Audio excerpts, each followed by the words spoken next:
This video, the focus is going to be on these two terms, which are easily confused with each other. I'm going to be talking about Japan, and you should know that in 1997 there was a financial crisis that started throughout Asia, but was particularly bad in Japan. And their economic growth since then has never fully recovered. So that's kind of the context in which we are speaking. Um,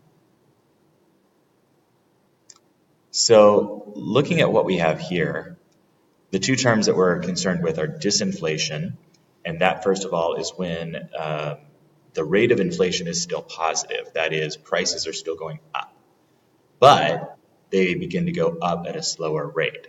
So on this graph, what we're seeing is inflation in blue, and we would call this period when inflation for consumer prices, keep in mind, by the way, this is not an index. This is talking about an actual inflation rate. It's derived from an index, but it's a little bit different.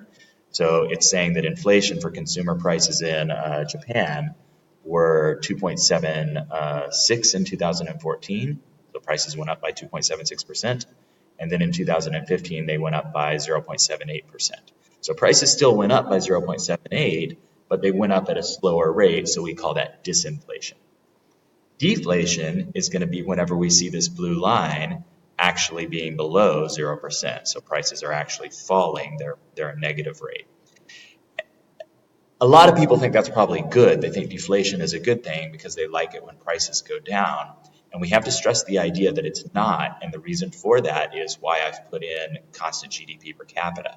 And again, this is showing the change or the increase or decrease in GDP per capita in Japan for the same time. So what you see is when inflation is negative, like what we're seeing here, we start to see that there tends to be a very causal link, or at least a very strong correlation between deflation, which by the way is very rare. Japan is kind of the only real example that you can find. And you see that it has a negative effect on constant GDP, or at least it seems to. This is something that's currently being debated in macroeconomic understanding. Anyway, so we can just kind of see that through here, that GDP per capita is quite slow. It grows very tepidly. And that's why we don't really like deflation. Over here, where you see this massive spike, well, sure, there's deflation there, but this is the global financial crisis of 2008, so you probably don't want to make too much of a link between those two. Was it the deflation that caused Japan's GDP per capita to fall so steeply, or was it their connection to the global financial crisis? It's pretty clearly the second thing.